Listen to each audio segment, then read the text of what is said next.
My name is Oliver and today I have for you this. It is a 2019 Mazda 3 G25 GT hatchback, finished in the snowflake white pearl paintwork with the black leather interior throughout. It is in immaculate condition, being a executive driven Mazda vehicle. As you can see, impeccable condition. The GT is quite a high trim level in the Mazda 3, meaning that you have complete coverage when it comes to features and accessories. For instance, the heated steering wheel, the heated seats, and even a heads-up display to keep your eyes on the road. As you can see there, the white paintwork is a pearlescent paint, so glistens in the sun, and you also have your badge down the front here with a sensor behind it for your radar cruise control. The headlights are LED across the range in the Mazda 3, which are tremendous for nighttime driving. They're extremely bright and give you a much clearer view of the road ahead. On the GT you do have keyless entry, so by walking up to the vehicle I can put my hand on the door handle and the car locks and unlocks. I don't have to worry about taking the key out of my pocket. Black leather throughout, extremely clean and tidy, and contrasts the white external paintwork very nicely. The black headliner is unique to the hatchbacks in the Mazda 3, which really does complement the space and gives it a nice premium feel. Back seat legroom is very spacious in the Mazda 3, and you do have 12 speakers with the Bose sound system. That complements the interior very nicely. Whether you're in the front or the back, it is very clear and a very nice sound system to listen to your music. One of the unique features we'll talk about here shortly is in the new Mazda 3 you even can play videos on your main infotainment system once you stopped.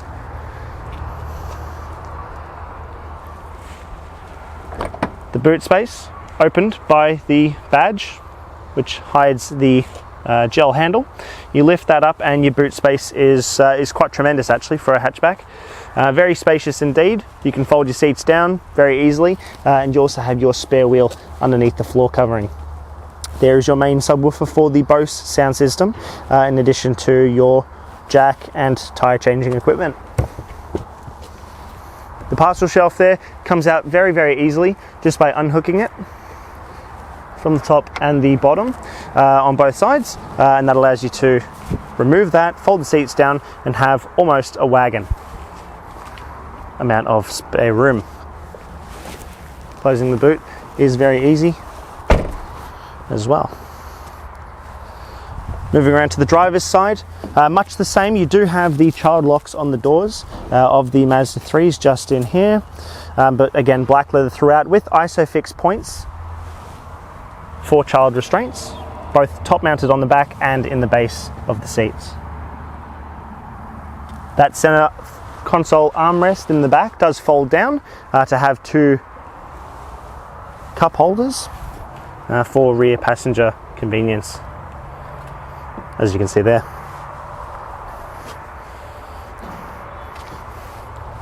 Now we'll hop into the driver's side here very shortly, but as you can see, again, very well put together. It's very driver focused, the Mazda 3, so everything is angled slightly towards the driver, whether that is the infotainment system, the dashboard itself, or the climate control options. The inside of the Mazda 3 is a very nice place to be. You have everything exactly where it needs to be, including your start-stop button just over here on the left. By pressing that twice with the key in the vehicle, you can start all your accessories up, see how much fuel you have, make a destination on your sat-nav system, or make a phone call. By putting your foot on the brake and pressing the button once, the car will start. The 2.5 litre engine is a very nice engine paired to this one. Being quite a light vehicle, it's very zippy, both in and out of city traffic and also on the open road. On the steering wheel, everything is exactly where it needs to be. You have audio controls here on the left, including volume up and down, tracks back and forth, answering or hanging up of phone calls. And on the right, you have your cruise control. I mentioned before that it was adaptive, which means you can adjust the distance behind the car in front on the open road. A lot of brands have it, however Mazda is quite unique in that we're one of the very few brands that you can slow all the way down to 0, meaning on the freeway or in heavy traffic situations, the car will actually crawl along at a very low speed, meaning there's less for you to have to worry about. Being the sportier 2.5 litre engine model, you do have the paddle shifters on the left and the right, just if you want to be a bit more engaged in your daily commute. On the left, your wipers, and on the right, your headlights. Both of those functions are automatic, so less for you to have to worry about, and you can focus more on the relaxing ride in the car. Your gauge cluster up ahead, you might be able to see by zooming in there that once the car is off, the actual speedometer in the middle disappears, and that's because it's a digital screen. By popping a foot on the brake and turn the car on, you can see that awakens, shows you a digital readout of how fast you're going, in addition to your average fuel consumption, a digital only readout, or the analog readout, whatever you choose. You also have your tachometer, engine temperature on the right hand side, as well as your fuel gauge as well. Up above, through the window, I can see the heads up display, which you can really only see from the driver's seat, but that shows me how fast we're traveling. Obviously 0 kilometers an hour at the moment, but will show me speed of the road that I'm on as well when it comes to traffic signs, in addition to cruise control speed and sat nav directions. It's a really, really handy system. Keeps your eyes on the road rather than having to look down or look at that main screen. Speaking of the screen, you do have everything on there that you would need. Mazda have done away with the touch screen function, but they have upgraded your MZD controller, which is this rotary dial here, and you can rotate it, you can push it in like a button, or you can tilt it like a joystick, depending on the function that you want to use. For instance, if we want to enter into entertainment, you can push in on the dial and your radio station will appear. If we twist or rotate the dial, you can see the different stations. Obviously they'll be different depending on which location you're in, but yeah, you have full freedom there. It's also very, very easy to skip over to AM or digital radio by pushing in on the dial again and choosing a different source. AM, digital, Bluetooth, even USBs.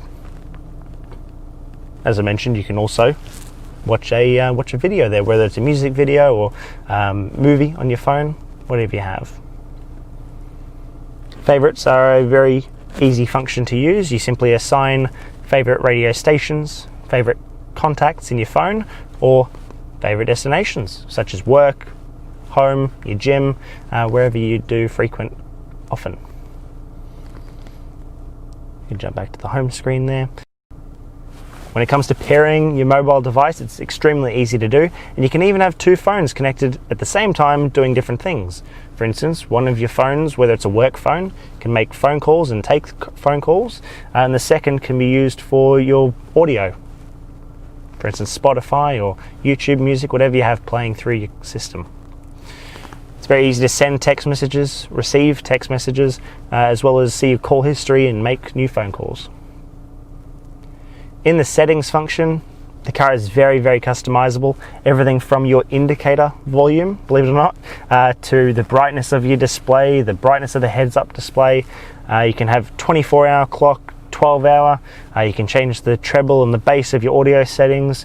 You can change pretty much everything in order to make it that little bit more special and personalized to yourself. By popping it into reverse, you'll see your main rear camera does appear there, in addition to a display on the left with your parking sensors themselves. That screen has a nice wide angle view, makes it extremely easy to park and reverse park. In addition to that, you also have rear cross traffic alert, so if someone or something was to travel from the outsides of the camera, then we would get an alert letting us know that someone or something is coming, whether that's a car, a person, or a child on a bicycle. It will alert us. You have your yellow line at the top, which is 2 meters behind the car. You have the middle yellow line, which is 1 metre, and the red at the bottom, which is 0.5 metre. That's a nice place to stop. Still gives you enough room to open your boot and walk around the vehicle, while still, in most car park spaces, giving you room at the front to exit back out of your space. Pop that back into park there. If you pan down, cameraman, you'll see you have a sport button just here. By pushing that forward, it increases your throttle response and gives you a bit extra driving experience, especially when it comes to overtaking or driving in an area with a lot of hills. Your parking brake is just here.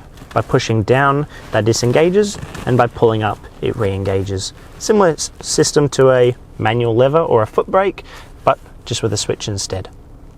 There's that dial that I was referring to just before, allowing you to control the screen, and your smaller dial, which allows you to adjust your volume in addition to on your steering wheel. Just a few other things I wanted to touch on. You have your power seat controls just down here by your side, and the memory positioning is just up here on the dashboard. So you have 2 positions of memory that adjusts to both your seat, the heads-up display, and even your side mirrors, so the different glass positioning for the different drivers.